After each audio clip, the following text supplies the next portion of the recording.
वफाकी वज़ीर इत्तलात अता तारड़ ने दावा किया है कि एचएसएन कॉलेज के प्रिंसिपल के इस्तीफे के मामले को गलत रंग दिया जा रहा है। अहमद चीमा के बच्चे 3 साल से कॉलेज में नहीं पढ़ रहे थे। जब बच्चे पढ़ रहे थे तो उसकी फीस भी नहीं होगी। जहां तक आहत खान चीमा साहब का मामला है, उसमें 3 साल उनके बच्चे वहां पे नहीं पढ़ रहे थे।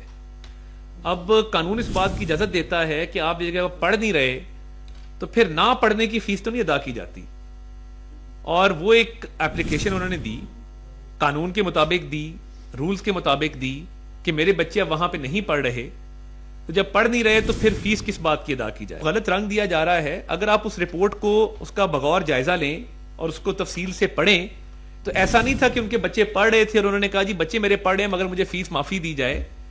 बच्चे उनके इस्लामाबाद शिफ्ट हो चुके थे, इस्लामाबाद के स्कूल में पढ़ रहे थे, तो उन्होंने कहा जो 3 साल अब वहां नहीं पढ़ रहे उस दौरान फीस अदा करने का कोई जवाज नहीं है कि जब पढ़ नहीं रहे तो फिर फीस किस बात की देनी। तो मैं समझता हूं कि वो उनका राइट है कि वो कानून के मुताबिक, उनकी अहलिया ने एक दरखास्त दी जिस पे कानून के मुताबिक एक फैसला किया, गवर्नर साहब ने, बोर्ड ऑफ गवर्नर्स ने उसका फैसला किया।